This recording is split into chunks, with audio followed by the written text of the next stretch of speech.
man of many talents, doing many things right now. We got more here today than a normal class. I promised them CE on calculating. So Blaine is just going to give us a short, roughly 30-minute idea of what he would do for a lesson in the calculations class. So he's going to do equivalence and milli equivalence, because this is what a previous candidate did, so we can compare. We're going to tape the thing, so if you wanted to go back and review this, you can. But without further ado, I'm going to let Blaine get going so we can accomplish what we want here. Yeah, it's fine. Mind if I take the light? I did. Knock it down one. Can we knock it down anymore? Yeah. Oh, over there. If that will ruin your exposure. I started off, I was requested, at least what was in my mind was equivalence and milli equivalence, and I reread your email and saw you said students were having trouble with moles, millimoles, and all of that, which I could turn into an analytical chemistry presentation pretty fast. And so I actually have like 25 slides, so don't worry, just when I get close to 30 minutes, is, because I'll just go topic to topic. So start off with equivalence and milli equivalence. So the order that I probably would use, had I thought of it first, would be start with moles, but I'll go ahead and start with equivalence and milli equivalence. And did you say my name is Blaine Smith? Yes. Okay. All right. Equivalence and milli equivalence. First, normally what I do is define electrolytes, and for today, I'm condensing things down a lot because my normal method that I do myself, which is anywhere else, is first I need to define what electrolytes are, and I think I threw that in late here, but define what electrolytes are, and then establish that most electrolytes do not have 100% association. So, most of the kids, I call them kids now, learn in chemistry or even college chemistry about dissociation, and the assumption of 100% dissociation of electrolytes is wrong, but that's normally where I would start with this kind of topic with electrolytes and milli equivalence and equivalence, but that in itself is about an hour lecture. So I will skip that, and suffice it to say that we will just say that under most circumstances we'll presume that electrolytes dissociate to about 80%, unless we want to get into this discussion of Van 't Hoff I values and that type of thing. They dissociate 80%, and sometimes, depending on the calculation that we do, we'll say 100%, but they carry charge and they conduct electricity by definition. And for our purposes in pharmacy school, most of the electrolytes I can think of that are important in the body include sodium, potassium, calcium, magnesium, the cations, and the anions on the right. Organic acids and proteins are the most common things that we would probably be encountering for pharmacy students with electrolytes, either in the preparation of solutions or in case studies or resupplementing lost electrolytes or electrolyte imbalances in the body. Used to maintain acid-base neutrality and acid-base control in the body, depending on the compartment, and control body water volumes. Water tends to follow anions and cations, and help regulate body metabolism. An older expression that's not seen much anymore was milligram percent, and usually students, before now we talked about percent per 100, and I throw that in just as a transition from milligram percent, which is no longer used really, which is because it was based on weight only and not charge, and milligram percent does not take into consideration. Take a risk here.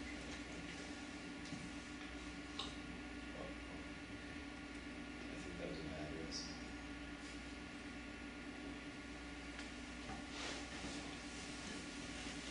Okay.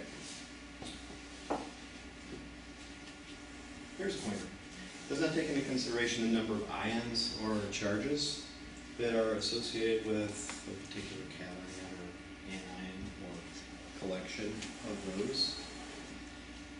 And so the term equivalent is used to express charge equivalency rather than weight equivalency or some type of comparison based on weight for at least electrolytes. And the idea is to, in order to maintain overall neutrality, which is how the universe works most of the time, total cations are going to end up the same as total anions. The charge is going to be balanced at the beginning and the end. And those anions and cations do not combine with regard to their molecular weight, but rather by charge. So we use the units of equivalence and milliequivalents, and these are chemical units, not really units of weight, which is now back 20th century units of weight. Salts for us are the normal sources of ions. And in a prescription, sometimes a prescription will state a needed amount of salt, and sometimes a prescription will state a required amount of ion, and you calculate how much salt is required, for example, potassium chloride. And where a lot of students will make errors is where they're talking about just the potassium, just the chloride, and they're not taking into consideration the salt itself. They're looking at one ion or another. Very selected few elements, their valence, atomic weight that are used, including some cations and anions. These are some of the basic cations and anions that appear in the body. And I'll stop and say, what is a mole? I don't know how far back. Whenever asked, students will always say they forgot calculus, they forgot physiology, they forgot chemistry, and they most certainly forgot what Avogadro's number is. And so by impressing a picture abstractly of an avocado, that's how anybody's going to always remember it. Now you have to remember the number, but Avogadro's number is the number of atoms of carbon 12 and exactly 12 grams of carbon 12. And Avogadro's number, as everybody here probably remembers, is about 6.02 times 10 to the 23rd. That's how many pieces of anything is 1 mole. It equals 1 mole. So a mole, or abbreviated most times, especially when I use it, is MOL rather than MOLE, is 6.022 times 10 to the 23rd pieces of whatever. That would be a mole of anything. So, that said, 1 mole of avocados then would be Avogadro's number of avocados. 10 to the 23rd avocados, which would be more than probably has ever grown in the world. And so a mole is a gram molecular weight, or the formula weight that you see on the periodic table of a particular isotope or a particular element. And I might start off with something really simple. Again, table salt, sodium chloride. The question being, how many grams of sodium chloride? And I will presume you students in here at least remember your chemistry nomenclature. Yes, sodium and chloride. Not going to go back. How many grams of sodium and chloride are equal to 1 mole? Okay, 1 mole of what? 1 mole of sodium, 1 mole of chloride, or 1 mole of sodium chloride.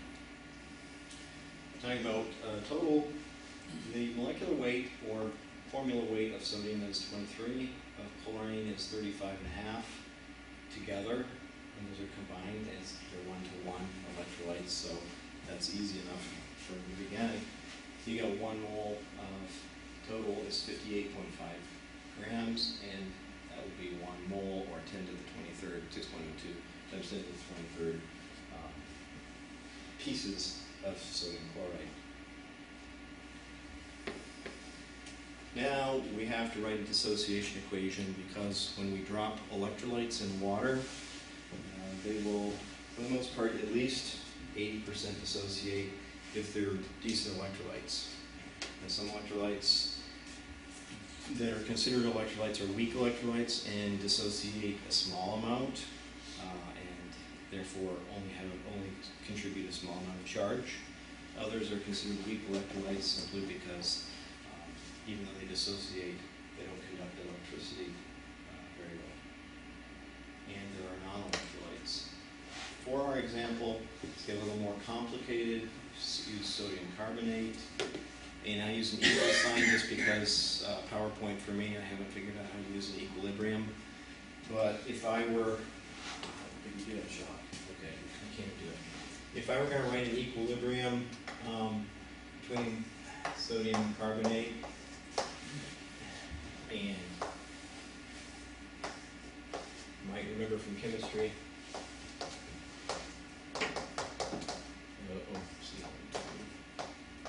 can you see that or no? Yeah. Let me move it over here.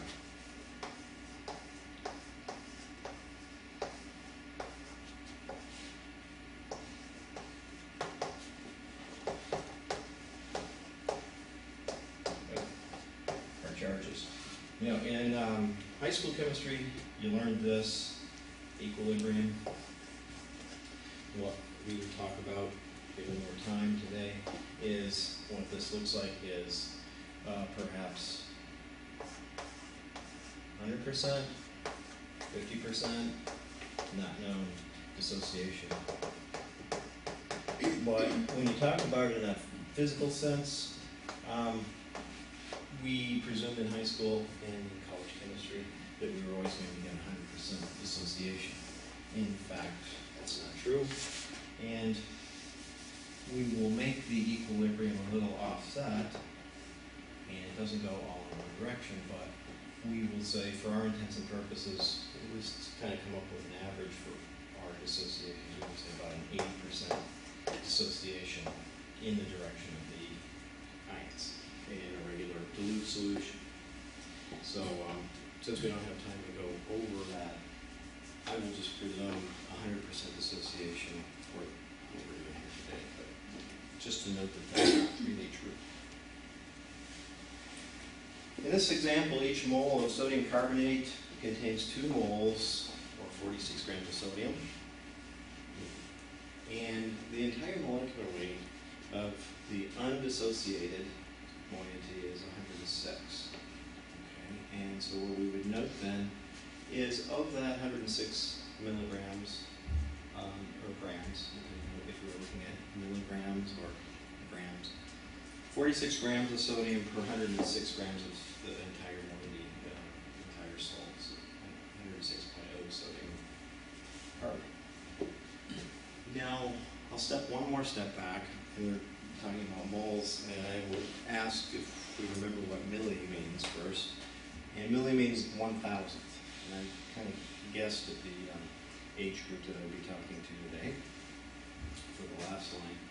A millimeter is 1,000th of a meter.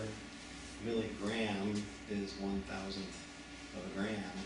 And so, to make sure that you're awake, and if you were awake in 1988 for a few minutes, and this is totally bogus, using that reasoning, what is a milli vanilli? Well, it'd be 1,000th of a vanilli, right? Well, you know, if you were around and conscious in 1988, it's actually a failed rock group.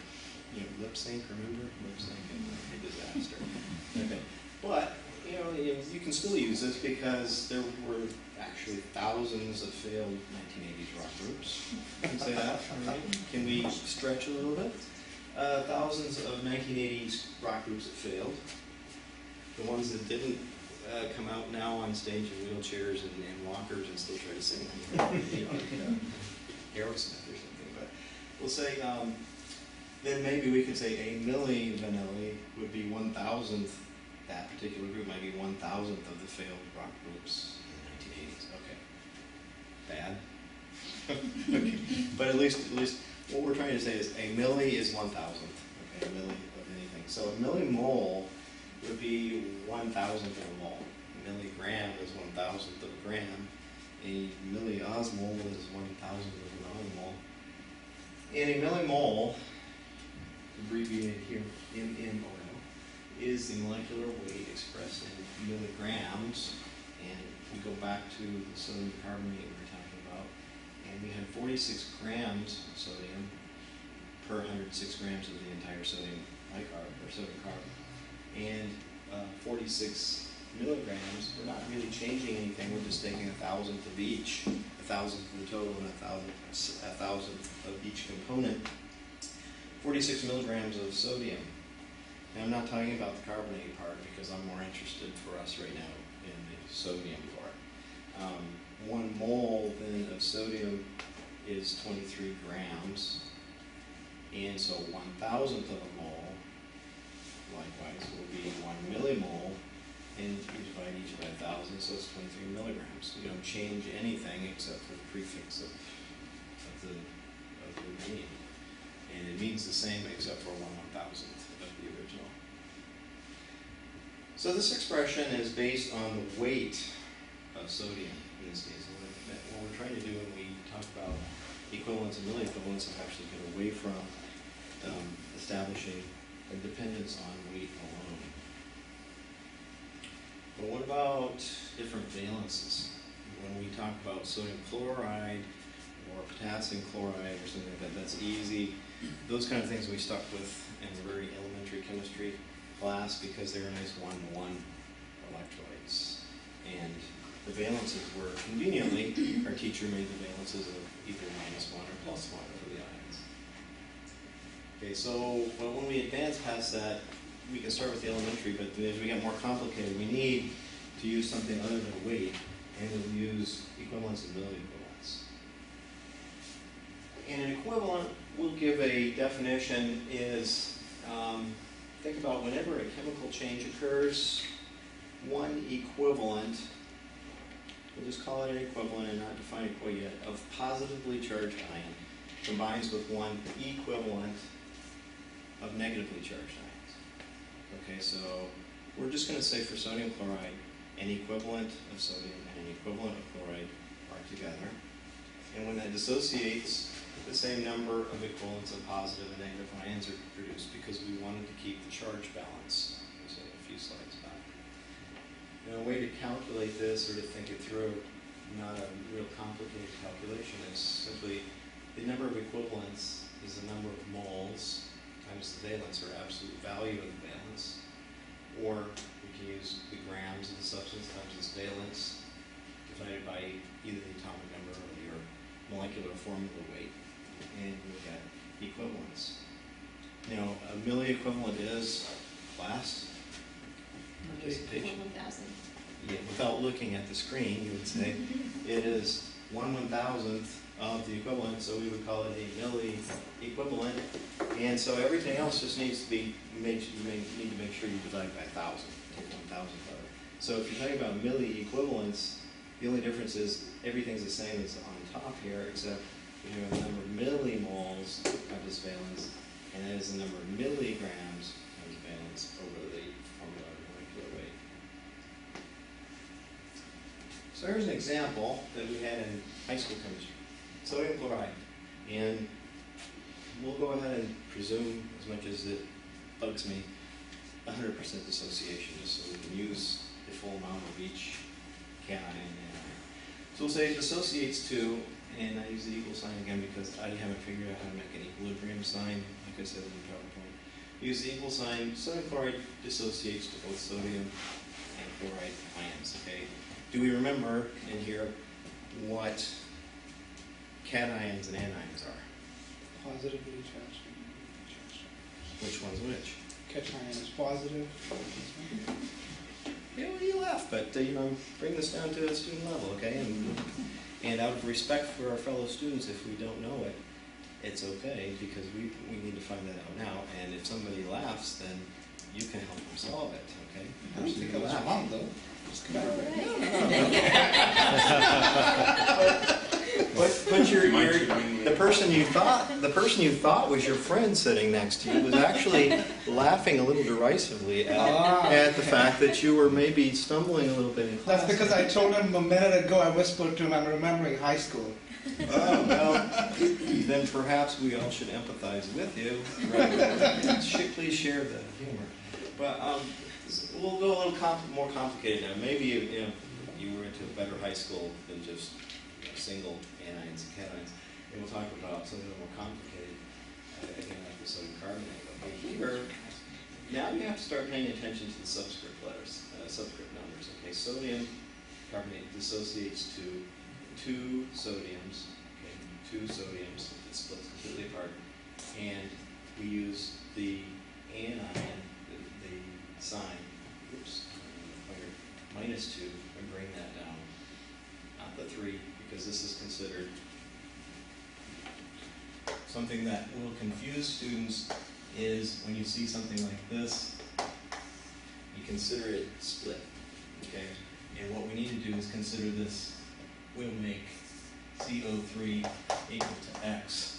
And so then we'll say this is X minus, and then it's easier to see as more like just using the charge. So what we're doing here is bringing the charge down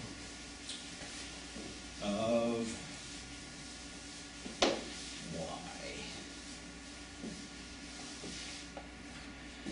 So we could actually make this, if you can substitute your brain pretty freely. Okay, what we're going to say is sodium, sodium, sorry. Sodium carbonate. That's going to equal, we're going to make sodium equal to Y2 and carbonate equal to X. Great. Okay.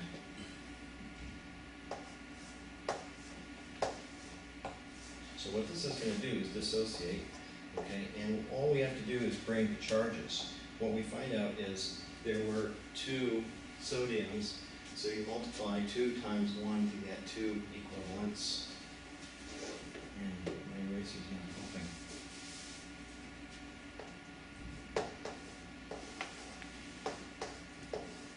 Gives us 2 times X plus, now we which was 2 minus, and we're using X and substituting that with CO3. So you don't have to be confused by it being a combination of actually more than 1 or 2 atoms, because what we're interested in really is the charge here. So if we substitute in for that and then multiply by its absolute value, again, that helps balance the charge, so we'll have 2 times that. We bring that down and multiply the charge, the valence charge, times the number of pieces. So I'll go over that again. 1 mole of sodium carbonate associates to 2 sodiums and 1 of the carbonates. However, the sodium, it has only a single charge, but it has 2 moles of that. So you've got 2 equivalents of sodium, and you have only 1 mole of this grouping, but you have to multiply by 2 because you multiply by the charge. So you get 2 and 2, because again, we're keeping everything equal. So you have to have 2 minuses and 2 pluses. If you can follow that, then the millimole conversion is very simple.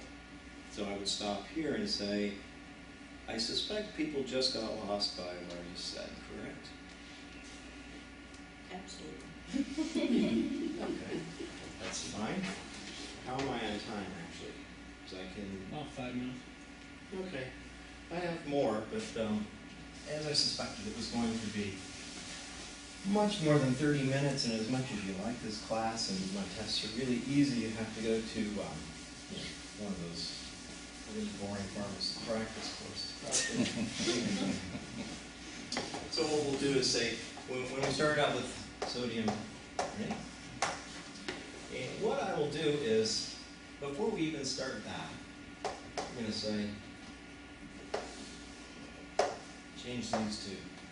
Think about them individually, because I want to group this together. Okay, so when this goes over here, we can talk about sodium by itself, but then the carbonate is going to stick together. And what's really important is this, and the number of moles that you get. Implicit here, I guess that would probably be more important, is to show the, okay?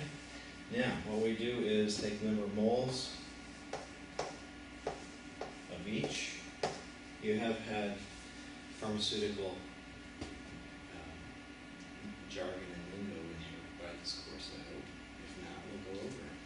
to say mole of each. Okay.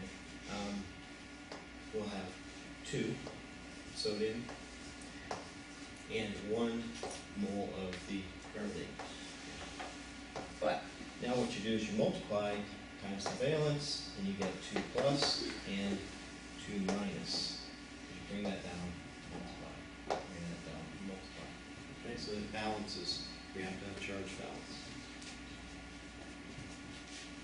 So if you want to see it all stretched out, the gram, we can reverse it. A gram of something is the equivalence times its atomic or molecular weight over the valence. All I'm doing is rearranging the sentence structure, rearranging the equation. And then a milligram, 1,000th of a gram, which our teachers had over here, is a milliequivalent times the molecular weight over the valence. Here's a question then. As long as, since nobody in here raised their hand, saying that you didn't understand what I just said, and I didn't believe you, so I quickly tried to clarify what I said on the chalkboard, but I'm presuming now you understand it. Let's go do an example. How many milliequivalents of fluoride are contained in 0.35 grams of potassium fluoride? And I see everybody, most people, have a piece of paper out and a pencil or an iPad or a pad. So, what's a guess? Or what's a real answer? It's the formula of weight for potassium fluoride. Okay, and do we remember, if you have photographic memory, do you remember the formula weight for fluoride? I just thought it's K plus FL minus. I mean, I don't know if that's correct. Yeah, but, okay, well, since we only have 5 minutes, I'm not ignoring you, it's just that I hear the students rushing out of the classroom, it's okay. We have potassium fluoride dissociating to, we'll just say again, 100% dissociation, because we said we're going to just assume 100% dissociation because we want to keep things easy here for now. 100% dissociation, and because you had photographic memory, you remember that the molecular weight or formula weight of potassium is 39.1, and that of fluorine is really easy to remember, 19.0, even number, at least to 1 digit, 1 decimal. And since it's really easy 1-to-1 electrolyte, we can even keep it simple for now and say dissociates to 1 equivalent of potassium, 1 equivalent of fluoride. Now we just do what you were saying and take where the equivalence is the number of moles times its valence. And remember what we're interested here, as the question has stated so far, is fluoride. I'm going to focus on fluoride. But fluoride in this concoction is part of what? What else is involved? Yes. Eventually we cannot forget that part of it because they go part and parcel together. So we have a mole of fluoride. We're talking about just the fluoride right now. A mole of fluoride times 1. Fortunately, our valence on fluoride, we can breathe easy, just like general chemistry or chemistry in high school, and it was a plus or minus 1. We don't have to think too hard about it. The valence is 1, so you end up with 1 equivalent. 1 mole is 1 equivalent. And so the millimole is going to be a milliequivalent, right? Okay? So 1 milliequivalent of the fluoride ion, or anion, is 1 millimole of fluoride, anion, which is dissociated from 1 millimole of the original parent compound, potassium fluoride. And potassium fluoride, 1 millimole of that, if we add the two together, remember just to add them together gives us the molarity or moles together. The molecular weight of potassium and fluoride together is 58.1 milligrams. But what does the question ask?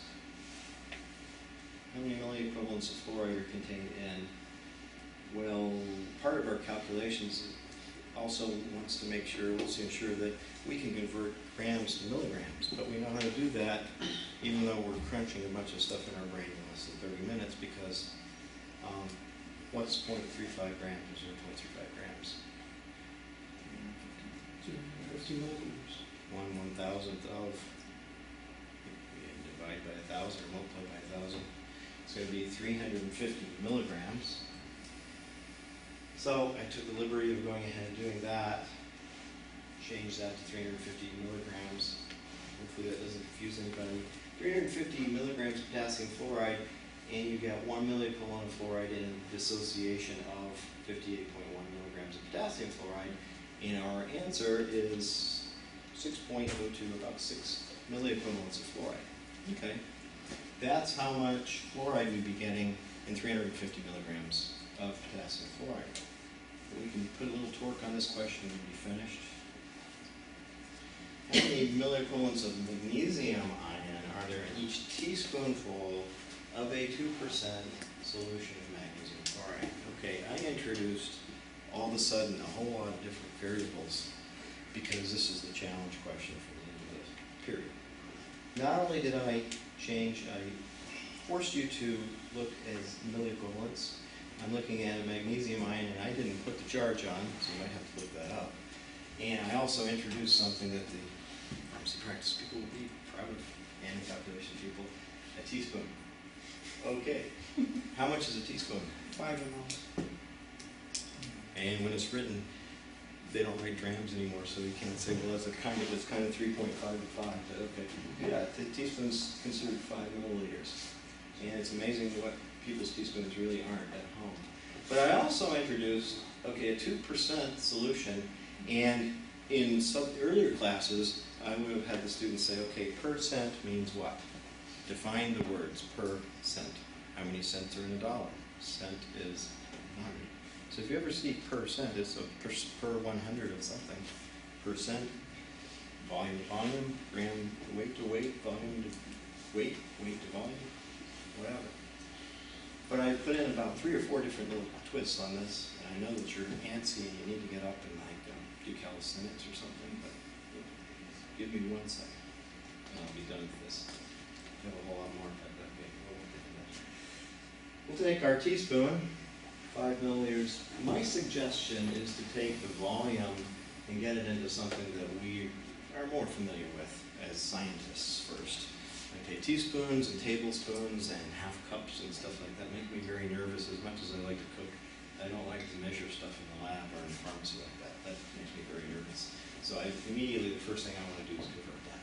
So we'll say 5 milliliters, which is our teaspoon, times, and a 2% solution is 2 grams per 100 milliliters. And I actually brought this from an earlier discussion where we would have said, which means what? 2 grams per 100 milliliters is what per 1 milliliter? That is 0.02 grams per milliliter. Now, if we wanted to have more fun, we could say how many milligrams per milliliter that is, but we don't want to have that much fun. So that gives you 0.1 grams of mag chloride per teaspoon. Magnesium chloride dissociates to magnesium 2 plus and 2 chloride minus 1s. Molecular weight of magnesium is 24.3, fluorine is 35.5. With your photographic memory, you remember that table I gave you earlier. 1 millimole of the mag chloride is just adding the two together. You got 95.3 milligrams, 1 millimole of magnesium, and you get, because it's plus 2, you get 2 milliequivalents of magnesium from 1 millimole of mag chloride. There's a valence of 2, so we bring that down to get the equivalence of milliequivalents. So what we have is ultimately 100 milligrams of magnesium chloride times 2 milliequivalents of mag per 95.3 milligrams of the entire salt gives us 2.1 milliequivalents of magnesium. And the question asks, how many milliequivalents of mag are there in each teaspoon? Okay. So did we answer the question? And I presume this is a good place to stop. You know, I could flip through and show you what else I have, but I knew it was going to be way more than 30 minutes. But I'd finish with say, okay, so equivalents and milliequivalents are encountered most often, besides in labs. We'll be using them in preparations for oral and parenteral preparations, because everything can be viewed in terms of milliequivalents, equivalents, osmoles, milliosmoles, but it depends on the application. If you're preparing something, if you're looking at a patient, if you're measuring something, you're needing them for different reasons or not needing them. So it kind of depends on the setting where you are. I'll just quickly flip through.